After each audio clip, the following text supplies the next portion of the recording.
All right, welcome back, everyone, to another podcast, Philadelphia Eagles Talk with Geoff and Matt, as we welcome in the new year. It's January 1st, 2025. So happy New Year to our audience out there. So as we bring in a new year, and it's gonna be a fun one here in Philadelphia, with the Eagles being in the playoffs. So we got some playoff football that lies ahead.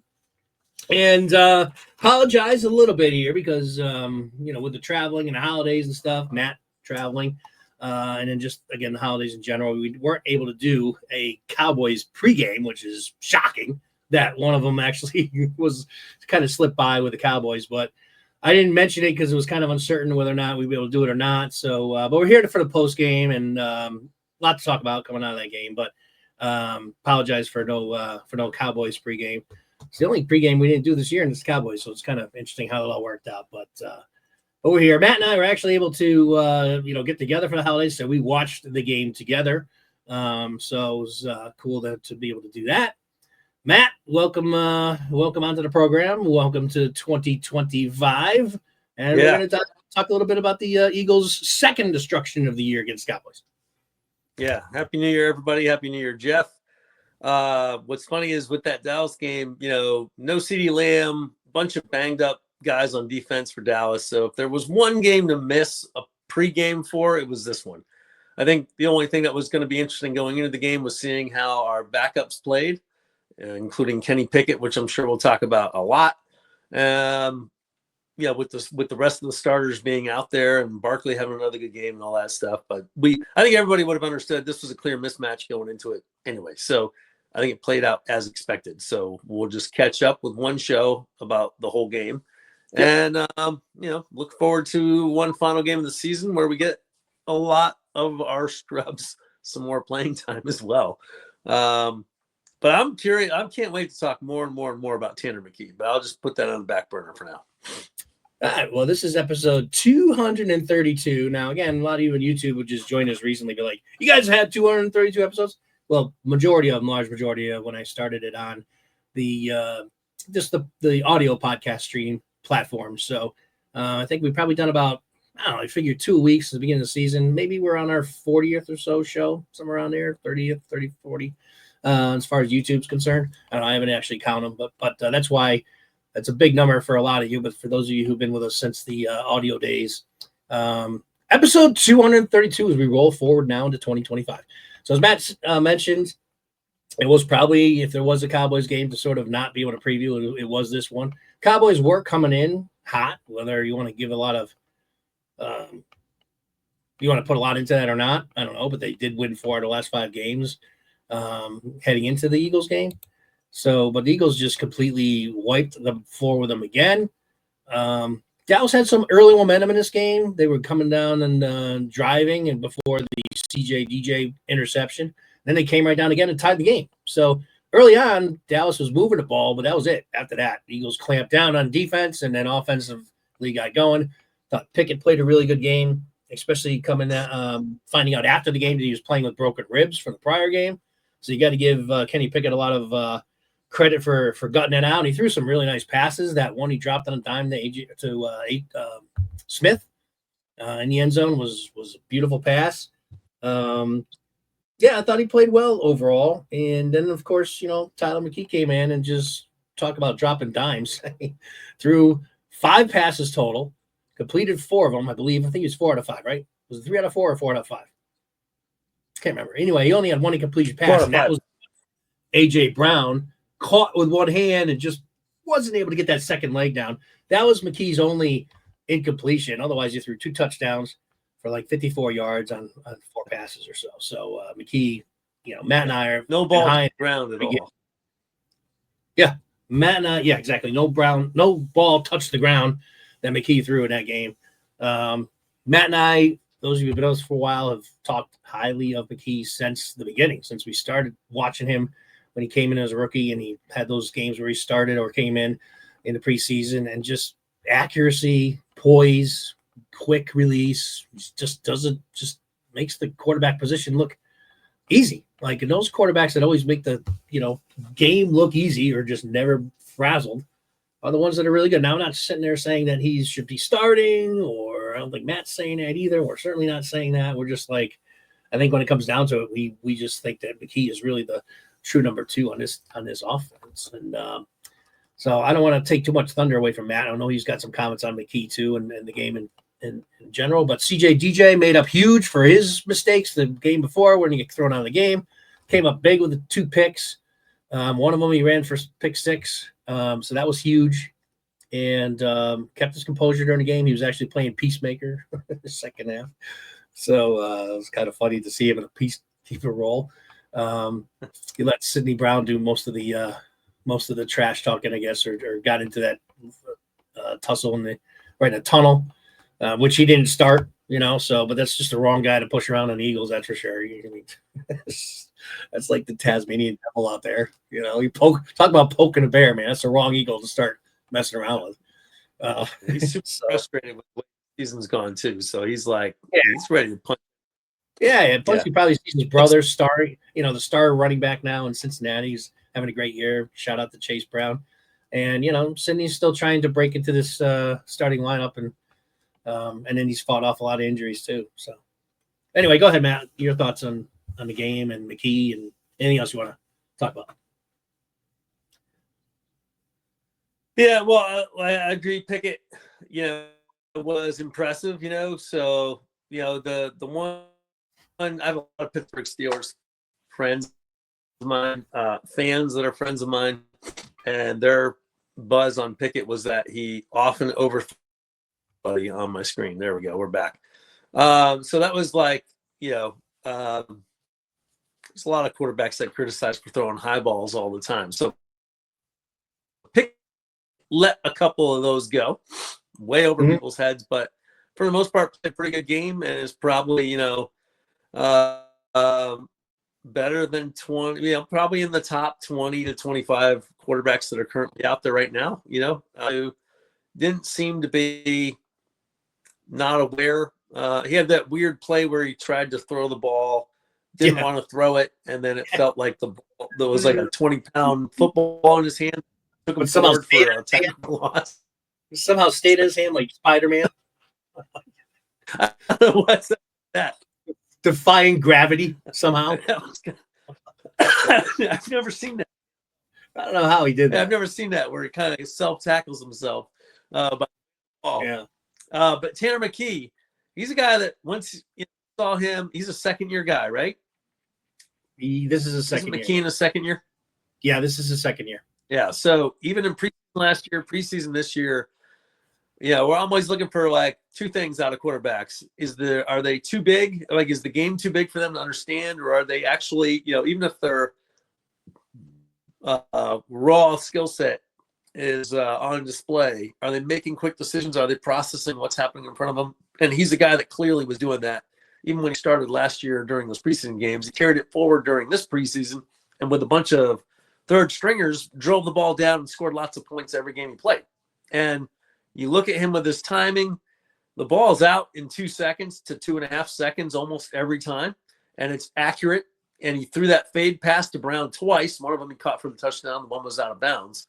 And actually the second one ended up being kind of like a back shoulder half fade type thing. But the accuracy is pinpoint with this guy. Oh, and he's super tall, so he doesn't get any problem with added balls and things like that, which both Hurts and Pickett do occasionally experience. He's just an exciting player to watch. And I keep telling all my Giants fans who are friends and my Browns fans that are friends, I'm like, if you want an easy way out of your current horrible quarterback situation, you guys need to deal with the Eagles and pick up Tanner McKee. But I don't want to see him go at the same time. I'd rather you guys go get Kenny Pickett. I want him here. I want him here as the McKee guy. Because he can play. Yeah, to your point, he hasn't even, this will be the first week, potentially. I'm going to have some breaking news to share momentarily, that he's going to have a week to plan and actually prepare as the starting quarterback. He's never even had that, and he looks good in these games. Nope. No. Yeah, I can't wait to watch this Sunday's game. A lot of Eagles fans might be, what's it worth? Check out, but not us. I'll be watching every snap that he's playing with, and I'm like, I expect him to be pinpoint and on. I don't even think it'll matter if he's got second stringers or third stringers playing. I think he's going to be productive.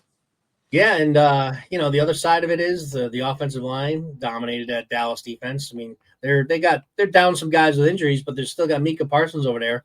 And where was Micah that game? I don't remember hearing his name mentioned. I mean, I could say that because in the bar that we were in, they didn't have the Eagles audio on. You guys don't know that, but anyway. But seriously though, do you remember Micah Parsons being any impact in that game at all? I don't remember any real pressures, certainly no sacks. And so kudos and shout outs, hats off to the Eagles offensive line.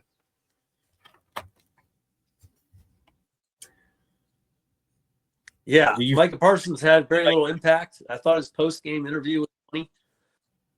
A lot of folks were commenting about what his post-game interview was. It was kind of like, well, if you take away these like 5 or 6 plays, then we would have been right with them. And I'm like, well, there's only 5 or 6 plays every weekend that truly tell you who's going to win or lose. I'm like, we won on every one of those plays.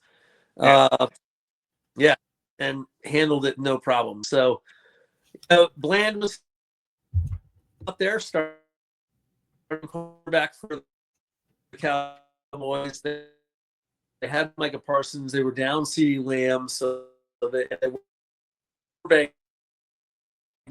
missing Obershon and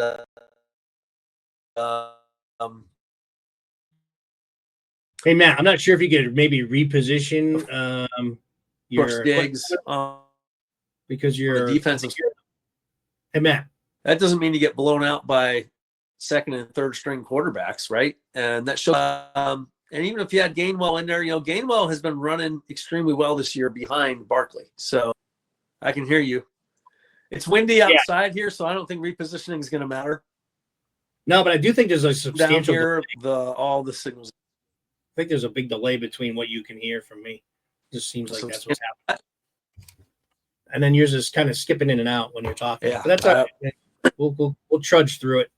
All right. So as far as the other big issue coming out of this game, obviously huge shout out to Saquon Barkley, gets over the 2,000 yard mark for the year, joining 8 other players in NFL history with over 2,000 rushing yards, which created the big debates and discussions all week long ever since the game ended.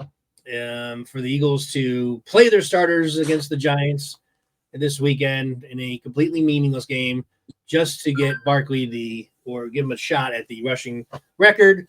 So there's been, I would say I don't know if it's split half and half between what I've heard. I would say, but it's close. It's like 60-40 rest, people that wanted to rest versus start. So it's pretty close enough to certainly give our thoughts about it.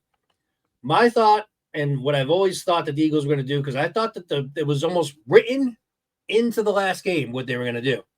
As soon as Barkley hit that 2,000 mark, they got him out of the game.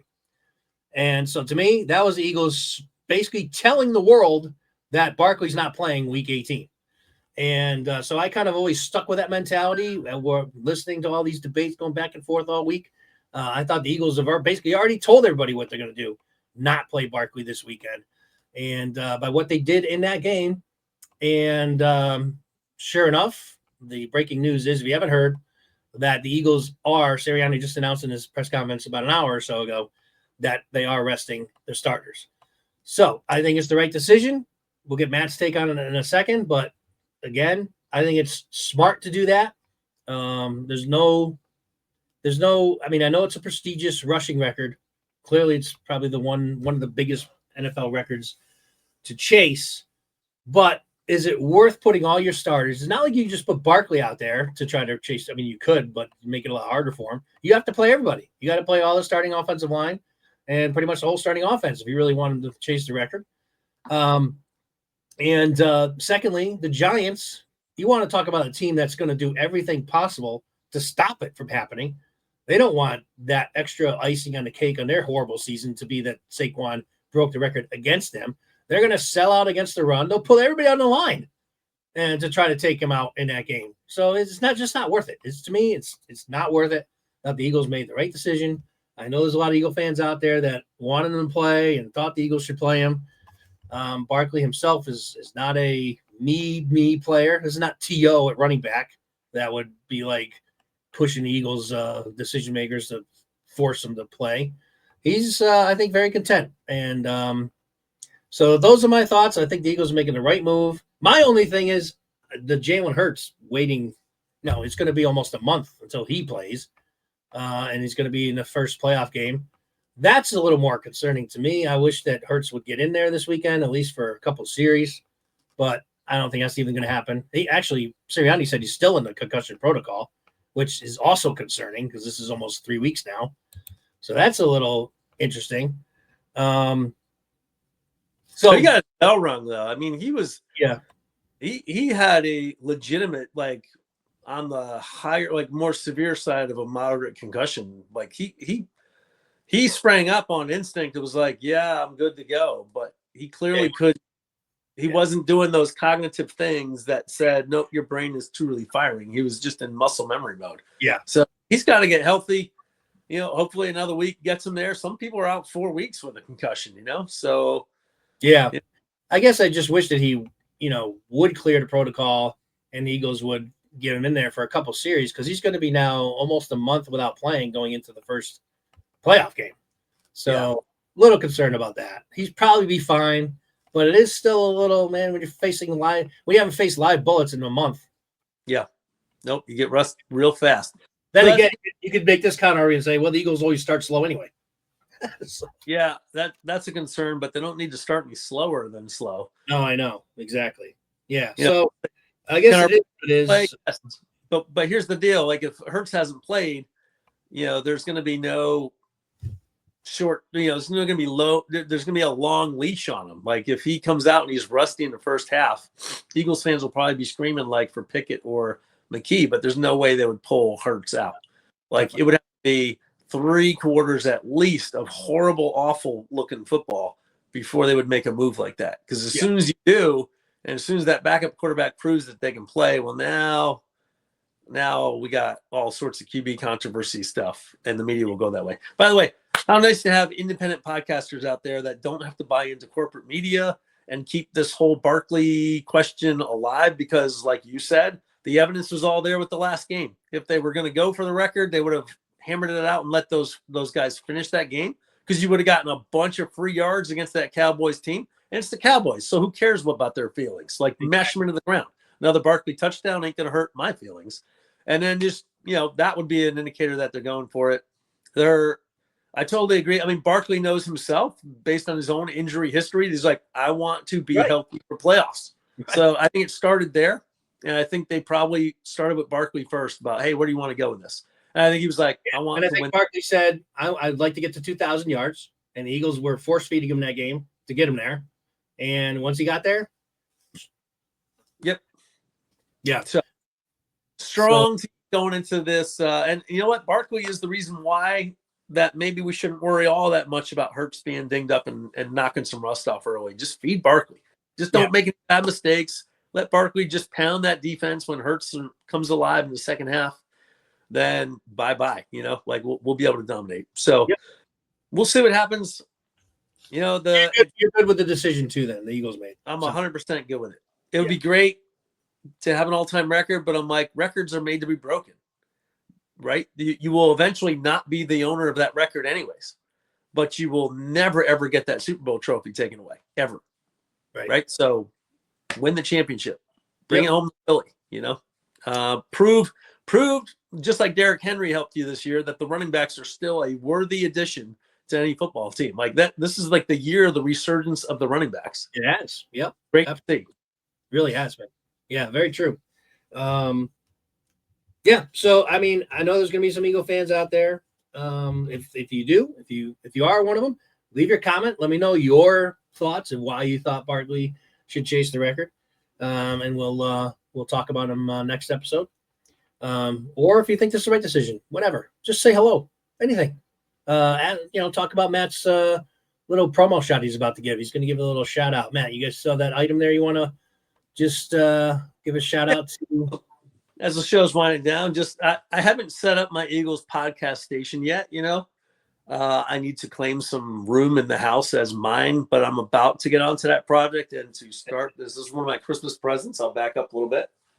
So this is a 3D printed sign that my brother-in-law gave me for Christmas, and it's perfect, as you can see. And my wife perfectly painted this exactly Eagles color. Not trademarked or anything, so it's still considered, I guess, a knockoff. I guess I'll put that out there. But this is homemade, so we don't owe anybody any licensing information. And I'm not selling these. I just got it as a gift. But this will be on the wall at some point. But mad skill in my family here. I just want to give them a shout out for that. So thank you very much. Thank you for making my Christmas awesome with this awesome Eagles sign. Yeah, it's beautiful. It'll be part of the future podcast once I get the basement finished and all that stuff. But that's got a little bit of work left to go on that. Yeah. So actually the show is a work in progress as well. So as we continue going, we see continual upticks in subscriptions and views. There'll be changes for sure forthcoming as we sort of polish it more and just get it to where we kind of want it to go, including doing live casts. And that's really what my whole vision of this has been, and that is to engage with you, the fans. So that is coming. It doesn't make a lot of sense to do it while you're just in the middle of growing the channel. You got to get to a certain threshold, and then we'll start doing the live cast, which will be a lot of fun. So as you know, we continue to get guests on this program too, of opposing teams, I should say, fans of the opposing teams, not players. Maybe if we get huge, maybe we'll get opposing players on the podcast. That'd be great to have like Mika Parsons on. But we're a little ways away from that. But anyway, thank you for joining us. I might as well just say subscribe and like if you're watching. And as we move on now, we're going to talk about the playoff picture just briefly, because it looks like right now that the Eagles' first-round opponent is either going to be the Commanders again or the Green Bay Packers. So both teams, obviously, good teams. The NFC is jacked up as far as the playoffs this year. You're going to have like a 5 seed with 11 wins, which is crazy. Yeah. So Minnesota and Detroit will be playing on Sunday night football this week to determine who wins the number 1 seed. That should be an interesting game because Minnesota, as Matt and I have talked about, I've mentioned on this podcast, the team no one talks about, but yet all they do is win. So let's Packers, right? They just handled the Packers with ease. They did. That's really good Minnesota team. Like it's crazy to think that those two teams are both coming out of the same division, Minnesota and Detroit. Like they're both really, really good and extremely tough matchups for the Eagles. I don't know who I'd rather play, Commanders or Packers. I feel like the Packers feel like they owe us one, and I feel like we look at the Commanders as if we owe them a revenge game. So it's like, I don't know. I'm glad the game will be at home either way. Right. But I kind of still feel like the Commanders are the more dangerous team against the Eagles. I think we, as a defense, can handle the running backs better than the receivers. And so the McLaurin on Commanders is a threat. And I don't think the Green Bay Packers wide receivers are as much of a threat as the Commanders and that Jaden Daniels ability. I think we can handle Jordan Love better. So I'd rather see the Packers first, I think. Yeah. Rather than this revenge game against the Commanders, because Jaden Daniels is too much of an X factor in my mind.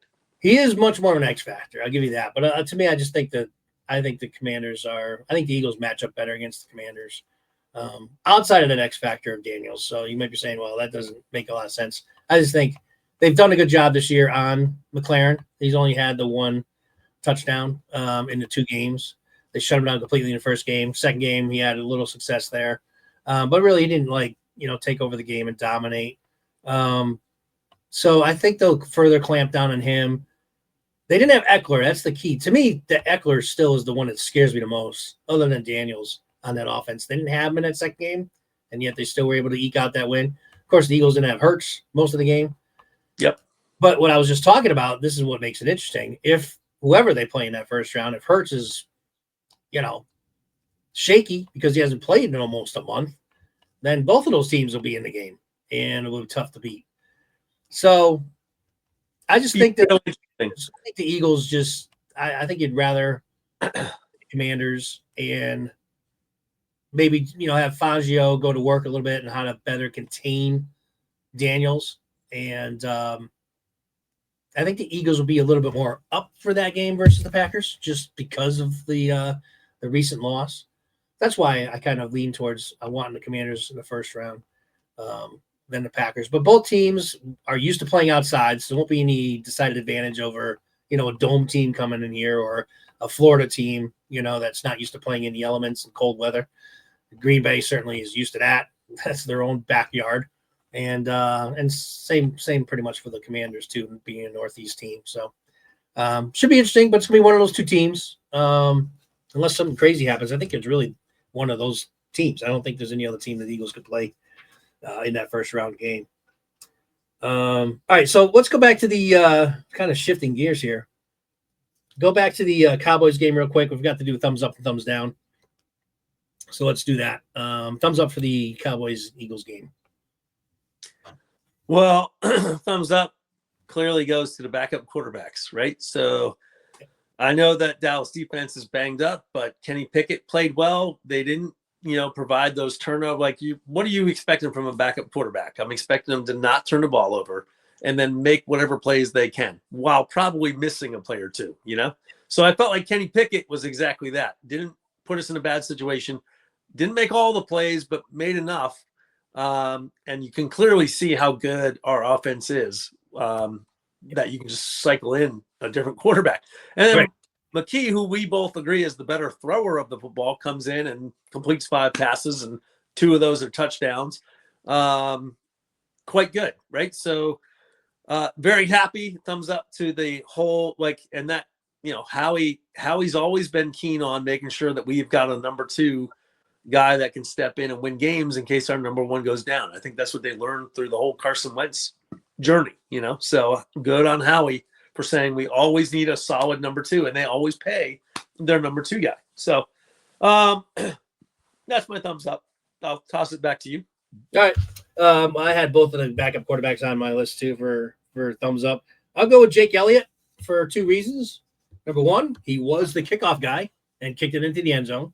So the Eagles made that change. I don't know if that's a permanent move or not, but Jake was on the kickoffs, and he also made his 2 field goal attempts that he had in the game. So Jake, after those mid-season struggles, I don't think he's missed a field goal since. So he's back online. So I gave him a thumbs up for the game.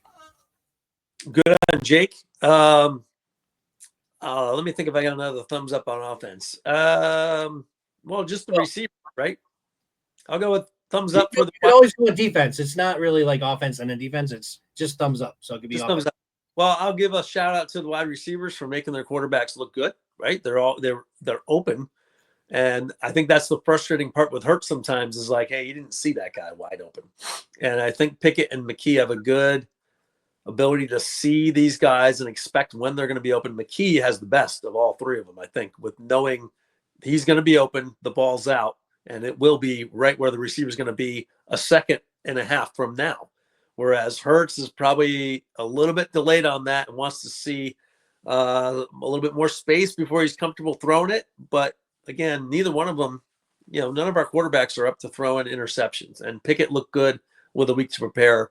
And like you said, playing on top of broken ribs was exceptional.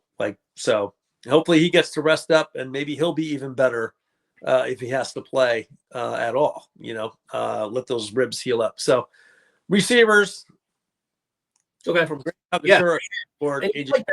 just a little, my 2 cents on what you said is that maybe Hurts watching these games will see like McKee, especially how he throws that ball quicker and before the receiver breaks or as the receiver's breaking, and is able to complete those passes. Because Hurts, that's one of our criticisms of him, is that he just waits for the receiver to get open all the time and then throw it. Yeah, and he's got the accuracy. We've seen him make pinpoint throws, which is just to the receiver's hands and not close to being intercepted. We've also seen him make a real bad throw occasionally, but it's rare. Like his really bad throws are very rare. Hurts is pretty accurate. He is. It's just his processing time that's slower, or he's just maybe not even processing. He's just hesitant to throw it until the guy's got 2 steps on the whoever the defender is. Yeah. Where McKee especially does not do that. Yeah. All right. So my other thumbs up would be, of course, DJ. A huge rebound game from being tossed out of the Commanders game, which really cost the Eagles They totally attacked his area once he was out of the game, which was smart on the Commanders' part. We gave them credit for that in that post game. But CJ came back in spades in this one with a huge pick six, and then steals another first interception from Keon Mitchell. Man, I mean, that one was going right in his hands. Second time this year he's done that. He's totally taken it away. Yeah.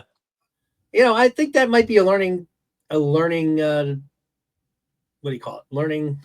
opportunity for Mitchell, because he sees how maybe he doesn't attack the ball enough.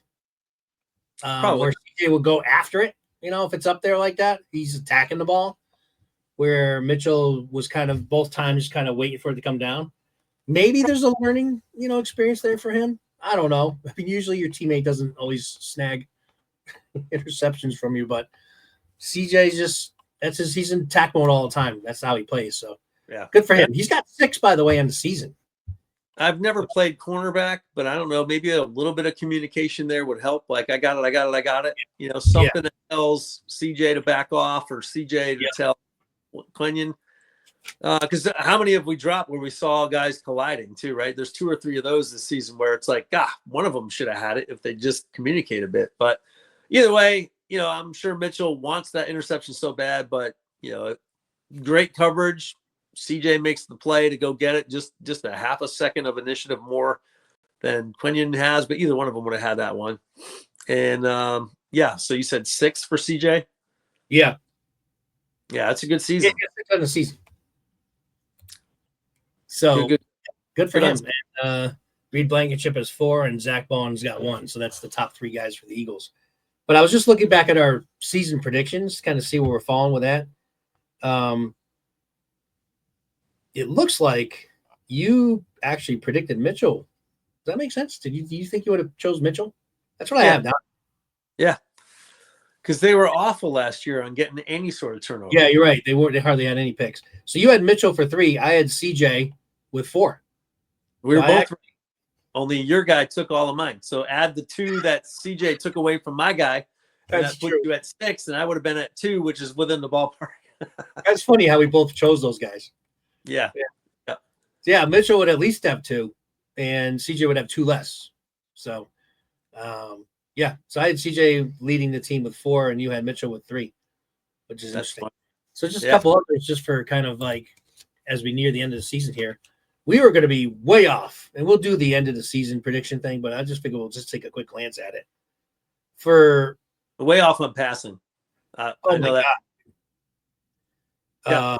We're pretty close on Barkley, though. Maybe within a couple hundred yards. And remember how it was so close on Hurts' passing yards last year? I think I was on 30 yards off, which was ridiculous. But I'm way off this year. I imagine I am too. And so are you. You had 4,001 yards. Yeah. I had 4,131 yards. He's not even going to have 3,000 yards. No, because he hasn't had to. They've had Barkley, right? Yeah, he's at 2,903. So we are as far. I mean, you think about that as a prediction. We're not even on this planet with our forecast. That one we both were way off on. That's after coming very close last year. I almost hit him right on the nose. Now, you weren't that far behind either last year. So this year we just took a huge. I mean, who would have thought that he wouldn't throw for 3,000 yards with his weapons too? So you're right. They haven't needed it, but he's not even going to have 3,000 yards passing. Yeah, he had such a cold start to the season. It was 4 weeks of bad passing, and then any game that Barkley was going off, he was only around 100 yards passing anyway. So we probably calculate our numbers properly, because I'm pretty sure I said 1,800 yards or something like that for Barkley. Well, that was, if you remember, for some reason of all our predictions, I had it written down, but I never asked them. We didn't do Barkley? We didn't do Barkley at all. So, oh, man. But I would have guessed around 16. Actually, I did this because I can actually say this factually, although it's not on tape. When I was talking to my other friends or football fans, when I was making my preseason predictions, I said Barkley's going to go for at least 1,600 rushing yards. So I was around 1,600 range for Barkley. So he exceeded my prediction. I think I probably would have come in less than that, because I thought they would have platooned him a little bit more with Gainwell. Yeah.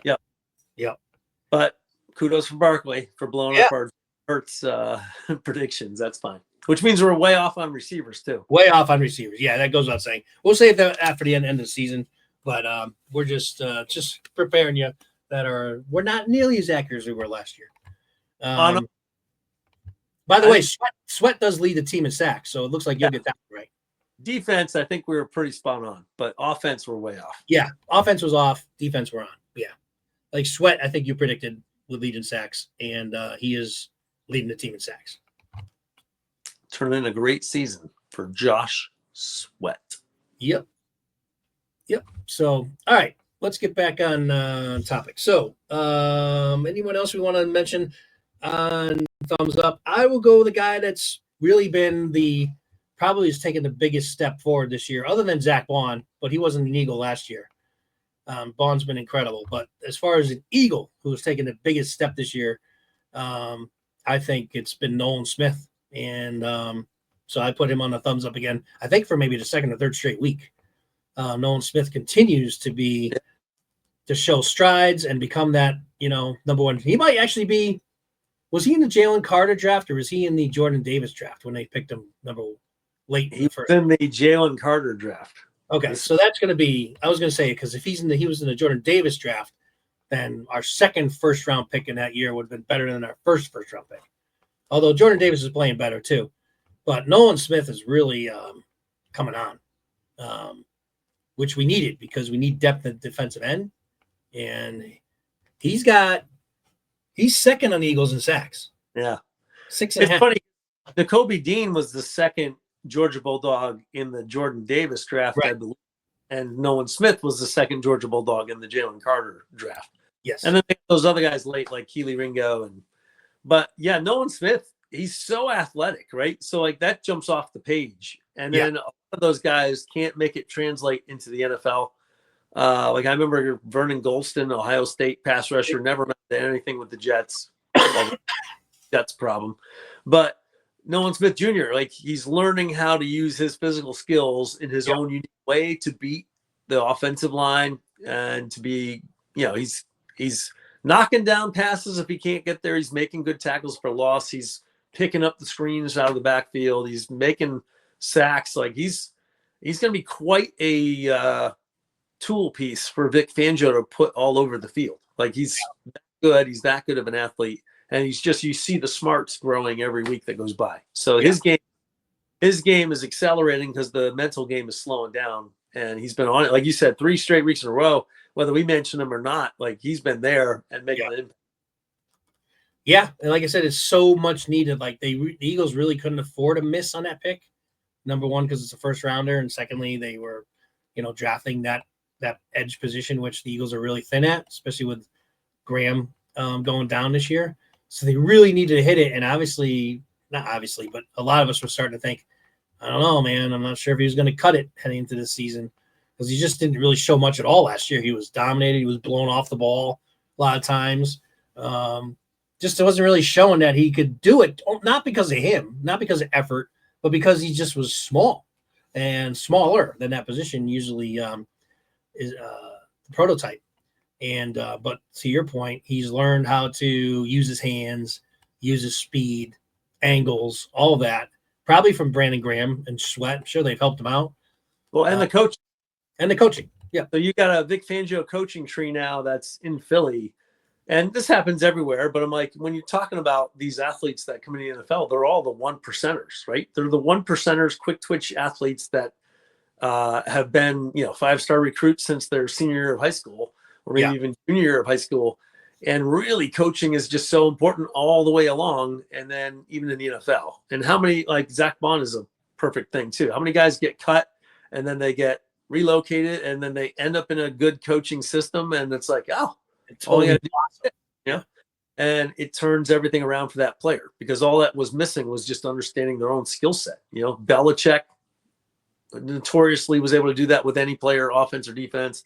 Fangio's the same way on defense. And so are the guys that he hired with him that he's worked with. So fantastic job. I'll give my thumbs up actually to the coaching staff on defense. Look at this team going. We said it and we predicted it in the beginning. Wait till week 5 or 6. Let's see what happens with this defense. They're not clicking yet.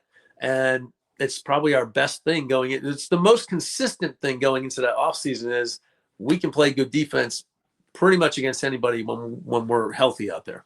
Yeah, you nailed that thought because I know you were hitting that button even more than I was as far as like, the first 4 weeks of the season is preseason. Wait till week 5 or whatever. And that's exactly when his defense took off. Right on the nose. Right after their week 5 bye week. From then on, they've been the number 1 defense in the entire NFL after looking anything but in the first few weeks of the season. So, yeah, that was definitely played out exactly as we called it. Thumbs down. I didn't have anybody. I think this might be the first game all year I didn't have anyone for thumbs down. Couldn't even think of anyone. Couldn't even blame it on the refs, really, because they were pretty good. Do you have any thumbs down? If we score 41 points against the Cowboys, I'm on 48. If we score 48, I'm on 56. If we score 56, because as I was thinking that before I started the podcast, I'm like, my only thumbs down was that they didn't score like another touchdown versus Dallas. Yeah, you said my thumbs down is the game had to end because I just you cannot beat the Cowboys by enough points. So that's my thumbs down. Speaking of that, limited by the downs of the Cowboys. In week 10, they played them in Dallas, beat them 34-6. Come to Philly last week, 41-7. 2 total ass whoopings of the Cowboys this year. Gotta love it. All right. So that's all I really got. Is there anything else you want to mention about the game or Barkley? No, I think or anything else?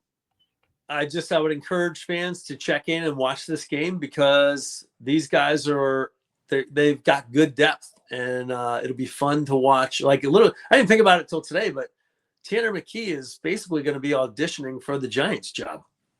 If he has a great game, the Giants might be calling Howie like during the game, like, hey, how much would you want for that guy next year? Because we need somebody now, and we don't want to pay a lot of money. And Howie definitely up the ante because there's no way they're trading him to the Giants. No, 100%. They want to let that grow stale. But the Giants could also be like, look, we gave you Barkley, So who knows? I just know Tanner McKee. Howie's just laughing at him like, well, that's because of your stupidity. Yeah, I don't want to see him leave the Eagles because he can play, but at the same time, it's like, man, that guy can play. So, it would be great to see him get an opportunity based on what he puts out on tape at the end of the season against the starting Giants. See, did you watch the clip that I sent you when they actually had the video footage of him and AJ Brown on the sideline? Yeah. That was pretty cool. AJ's a good guy, cares about his teammates. It was funny his instant reaction when he realizes, I just threw away Tanner's first touchdown pass. So he wanted it too. He threw that thing way back there. Yeah. And what's funny is AJ took care of that on his own. He's like, no, I got this. Let me go rectify it. And he didn't even wait for a timeout window. Like it would have been funny because if he didn't get that settled, I think they would have not been AJ, ready. We're on offense.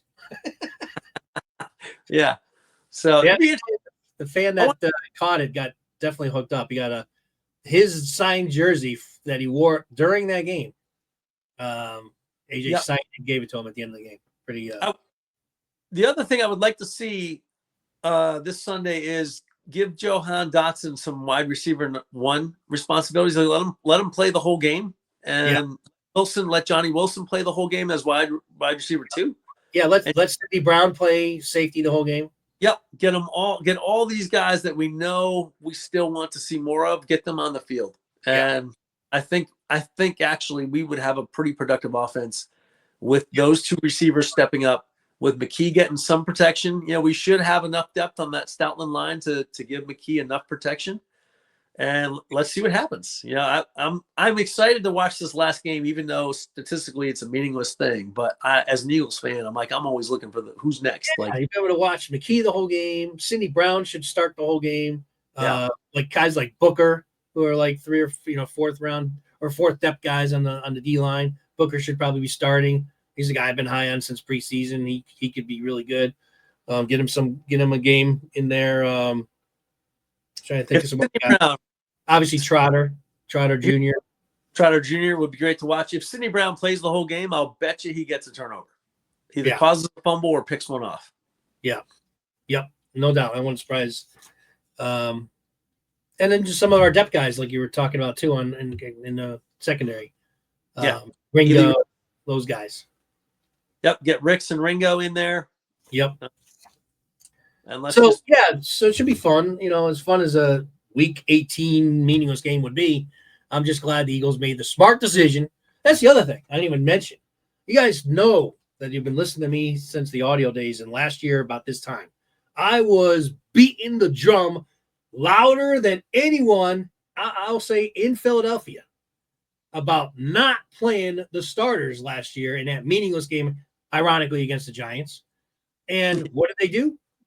They thought that there was the miraculous chance that Dallas could go and lose to Washington, which was never going to happen, and it didn't happen. And because of that minuscule chance, they started their starters last year. And A.J. Brown didn't play in the first round of playoffs. Why? Because he got injured in that meaningless game at the end of the season. Sidney Brown tore his ACL, which caused him to miss most of this year, or certainly ruin his chances of being a starter because he played him in a meaningless game at the end of the season.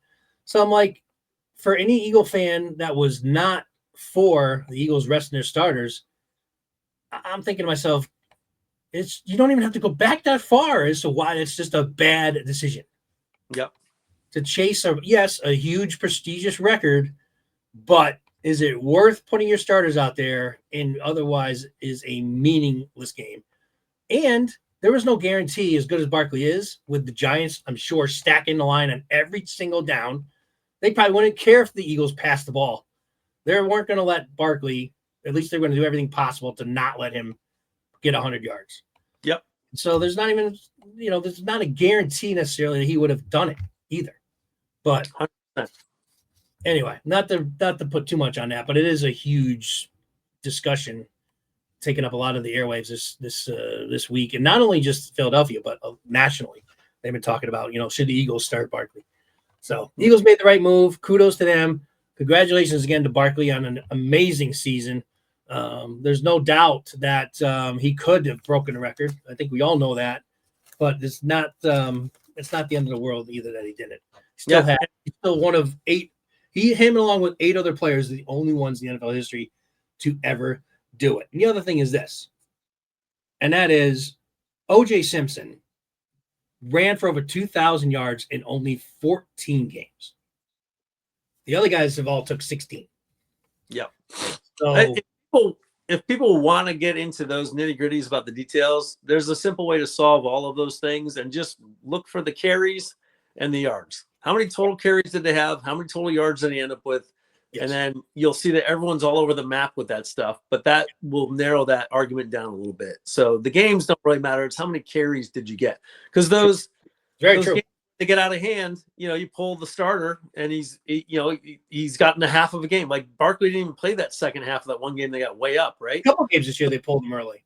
Yeah. So you've got, the games it's an inaccurate stat. Like next gen stat should say, here's the amount of carries they had, here's the yards per carry average, and here's the total yards at the end of the day. So I agree. That's a good point. Track those stats, and then you can truly find who was the best. But none of that, truly matters. Like I said, the hardware from winning that year stays forever. Records are going to be broken. Eventually, we'll probably have football on Monday, Tuesday, Wednesday, Thursday, Friday, which is the way the NFL looks like they want to go with these weekly schedules. Exactly that way last week.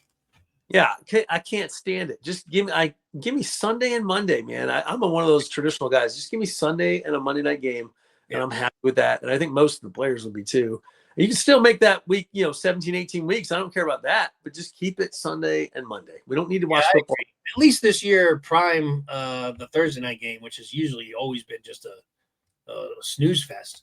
At least they had about 3 or 4 really good games this year, at least. There were, but the thing is, like, how many guys in that short week are not healthy or can't go, right? So if those fantasy guys are going nuts because you're like, if you just played on Sunday, my guy would be healthy, Either way, that's off the track. But the O-line deserves as much credit as Saquon for getting those 2,000 yards. So make sure we don't leave those guys out. Every one of those offensive lines that helped all of those running backs get to that top 9 players that have done it. Is it 9? 9, including Barkley. Yeah. Including Barkley. All of those O-lines are some of the best in history to get them there. So fantastic job by that entire. Except for Barry Sanders. Yeah, except for Barry.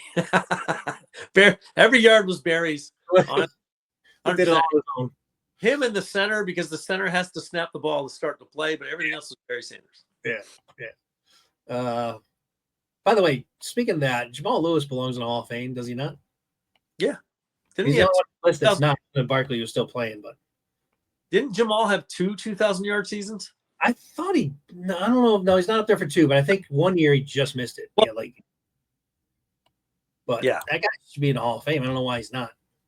Yeah. Speaking of that, Eric Allen is once again one of the finalists for the Hall of Fame, and damn it, freaking guy deserves to get in there.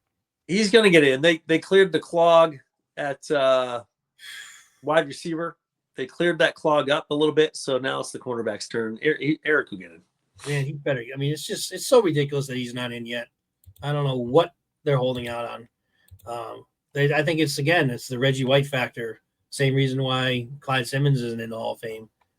Jerome Brown probably would have got in if he, didn't pass early, but yeah, it's the reason why Seth Joyner's not in, because they just say, "Oh, he had Reggie White." Well, yeah. I know Reggie White was great, but that doesn't mean that he didn't have, teammates that were Hall of Fame legit. Right. But they seem to. I think the Reggie White factor just holds some people back. Like Seth Joyner, look at his numbers. Seth Joyner's amazing production at linebacker. You look at Myles Garrett on the Cleveland Browns, right? He's the only guy that's in his young season is up there with Bruce Smith, Reggie White, Michael Strahan. Yeah. And is anybody else in that Cleveland defense doing anything with all that help that they get from Garrett? Got a linebacker, I forget his name, starts with O, I think. Yeah, one of the it's not like Clyde Simmons. Like they're not making plays. Oh like yeah, they don't have. I don't think they have really anybody else. Yeah, we'll see. They'll get belongs in the Hall of Fame. You got guys like Aeneas Williams in there, and trying to think some other corners. Talib or whatever his name is. Isn't he in the Hall of Fame?